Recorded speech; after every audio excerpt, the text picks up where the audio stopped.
नमस्कार। आज म एउटा यस्तो मान्छेको बारेमा कुरा गर्दैछु जसले नेपालको सत्ता पल्टिने कुरा 9 महिना अगाडि नै प्रिडिक्ट गरेर सबैलाई चकित पार्यो।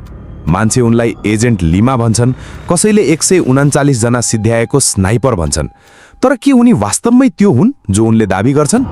कि उनी एउटा यस्तो पात्र हुन् जसले आफ्नो विवादास्पद र आपराधिक अतीतलाई ग्ल्यामरको खोल ओढाएर बेचिरहेका छन्? पहिला यिनको नामको शल्यक्रिया गरौँ। उनले आफूलाई लक्की भन्छन्, तर यो सरकारी कागज हेर्नुस्, भारत सरकारको आरटीआई फाइल नम्बर 65406। यहाँ कतै लक्की वा एजेन्ट लिमा लेखिएको छ? छैन। सरकारी रेकर्डमा उनको नाम स्पष्टसँग लक्ष्मण सिंह विष्ट लेखिएको छ। उनी केवल एक पूर्व कमान्डो हुन्। आफूलाई रको एजेन्ट भएको जुन दाबी गर्छन् त्यसको कुनै पनि आधिकारिक सरकारी पुष्टि छैन। दोस्रो दाबी, यिनले 139 जनालाई सिद्ध्याए रे। सुन्नुस्, भारतीय सेना वा कुनै पनि सुरक्षा निकायले कहिल्यै पनि यस्तो किल काउन्टको सर्टिफिकेट दिँदैन। पूर्व प्रहरी प्रमुखहरूले समेत उनको यो दाबीलाई कोरा गफ भनिसकेका छन्। कुनै प्रमाण नभएको कुरालाई सत्य मानिदिने? के हामी यति लाचार छौँ? अब कुरा गरौँ उनको असली इतिहासको। सन् 2011 मा लक्ष्मण सिंह विष्टलाई एउटा डबल मर्डर केसमा हत्कडी लगाइयो। ग्याङ्स्टर राजु परघाई र अमित आर्यको हत्याको आरोपमा उनी 3 वर्षभन्दा बढी जेल बसे। धेरैले भन्छन् उनी निर्दोष भएर निस्के। गलत। अदालतले उनलाई निर्दोष भनेको होइन, प्रमाण नपुगेको बेनिफिट अफ डाउट भनेर छोडेको मात्रै हो। प्रहरीको अनुसन्धान कमजोर भयो र उनी छुटे। यसको मतलब उनी चोखो छन् भन्ने होइन। अब प्रश्न उठ्छ, यी विवादास्पद मान्छेले नेपालको बारेमा 9 महिना अगाडि नै कसरी भविष्यवाणी गरे? के उनीसँग कुनै चमत्कारिक शक्ति छ? बिल्कुलै छैन।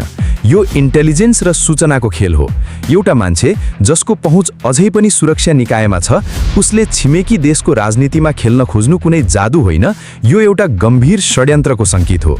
लक्की विष्ट किन नेपालको बारेमा यति धेरै बोल्छन् र उनले बोलेका कुरा कसरी ठ्याक्कै मिल्छन्? यो सूचनाको खेती हो। आज म तपाईलाई देखाउँछु उनले नेपाललाई कसरी आफ्नो मार्केटिङ ग्राउन्ड बनाएका छन् र उनको सूचनाको स्रोत के हो। पहिलो प्रमाण हेर्नुस्, 2024 मा उनले भनेका थिए नेपालमा सरकार ढल्छ, अनि 2025 मा त्यही भयो। तर के यो भविष्यवाणी थियो? होइन। त्यति बेला नेपालको राजनीतिमा ओली सरकार विरुद्ध जेन जी आन्दोलनको जग बसिसकेको थियो। सामाजिक सञ्जालमा प्रतिबन्ध र आर्थिक सङ्कटले जनता सडकमा उत्रिने तयारीमा थिए। एउटा पूर्व कमान्डो जसको सम्बन्ध अझै पनि दिल्लीका खुफिया एजेन्सीका मान्छेसँग छ, उसलाई यो कुरा थाहा पाउनु कुनै ठूलो कुरा होइन। यो प्रिडिक्सन होइन, यो त इन्टेलिजेन्स ब्रिफिङ हो जसलाई उनले आफ्नो प्रोपोगान्डाको रूपमा प्रयोग गरे। किन उनी नेपालको बारेमा मात्रै बोल्छन्? किनभने नेपालका दर्शकहरू संवेदनशील छन्। उनलाई थाहा छ नेपालको राजनीति, बालेन शाह र भ्रष्टाचारको बारेमा बोलेपछि नेपालमा भ्युजको बाढी आउँछ। यो उनको व्यापारिक रणनीति हो। उनले आफूलाई नेपालको रक्षक जस्तो देखाउन खोज्छन्, तर याद राख्नुस्, उनले नेपालको बारेमा जति पनि कुरा गर्छन् ती सबै ओपन सोर्स इन्टेलिजेन्समा आधारित हुन्छन्। जुन कुरा हामी काठमाडौँका चिया पसलमा चर्चा गर्छौँ त्यही कुरा उनले दिल्लीको स्टुडियोमा बसेर रहस्यमय पाराले भनिदिन्छन्। 2025 को सेप्टेम्बरमा जब केपी ओली सरकार ढल्यो र नेपालमा युवाहरूको लहर आयो, त्यतिबेलै इन्टेलिजेन्स रिपोर्टहरूले सङ्केत गरिसकेका थिए कि बालेनको पल्ला भारी छ। लक्की विष्टले त्यही सूचना समाते जुन दिल्लीका शक्ति केन्द्रहरूमा पहिल्यै चर्चामा थियो। उनले नेपालको पब्लिक सेन्टिमेन्टलाई बुझे र त्यसलाई आफ्नो भविष्यवाणीको रूपमा बेचे। नेपालमा बालेन शाहको लोकप्रियतालाई उनले आफ्नो प्रोपोगान्डा बलियो बनाउने हतियार बनाए। उनले बालेनको मात्रै होइन, रवि लामिछानेको बारेमा पनि बोले र आज रवि लामिछानेको पार्टी सरकारमा छ। के एउटा विदेशी पूर्व सैनिकले हाम्रो देशको मन्त्रीमण्डल कस्तो हुन्छ भनेर पहिले नै भनिदिने? कतै यो नेपालको राजनीतिमा साइकोलोजिकल वारफेयर त होइन? उनले बालेनको तारिफ यस कारण गर्छन् ताकि नेपाली दर्शकले उनलाई आफ्नो ठानुन् र उनले दिने अरू विवादास्पद सूचनाहरूलाई पनि साँचो मानुन्। यो भ्युज र भ्रमको खतरनाक खेती हो। उनले जति पनि भविष्यवाणी गरेका छन् ती सबै घटना हुनुभन्दा केही समय अगाडि मात्रै गरेका छन्, जब ग्राउन्ड रियालिटी स्पष्ट भइसकेको हुन्छ। उनले गरेका धेरै भविष्यवाणीहरू भारतको आन्तरिक राजनीतिका बारेमा चाहिँ किन मिल्दैनन्? किन उनी नेपालको बारेमा मात्रै ज्ञानी बन्छन्? किनभने नेपालको राजनीतिक अस्थिरता उनको लागि कन्टेन्ट हो। उनले नेपाललाई एउटा प्रयोगशाला बनाइरहेका छन्।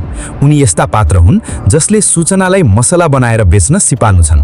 उनले बोलेका कुरा मिल्नुको अर्थ उनी भगवान हुन् भन्ने होइन, बरु यसको अर्थ यो हो कि नेपालको सूचना संयन्त्र कति कमजोर छ र बाहिरका मान्छेले हाम्रो राजनीतिमा कसरी सूक्ष्म निगरानी गरिरहेका छन्। बालेन शाह प्रधानमन्त्री हुनु हाम्रो देशको आन्तरिक राजनीतिको परिणाम हो, कुनै विदेशी एजेन्टको भविष्यवाणीको फल होइन। लक्ष्मण सिंह विष्टले सूचना पाए त्यो सत्य हो, तर ती सूचना उनले कहाँबाट पाउँछन् र उनको उद्देश्य के हो त्यो अझै रहस्यकै गर्भमा छ। के हामी विदेशीको मुखबाट आफ्नो देशको भविष्य सुन्न यति लालायित छौं कि एउटा हत्याको अभियुक्तलाई पनि हिरो मान्न तयार छौं? लक्ष्मण सिंह विष्टका तथ्यहरू हामीले अगाडि राखिदिएका छौं। अब फैसला तपाईको। सत्यको खोजी जारी रहनेछ। नमस्कार।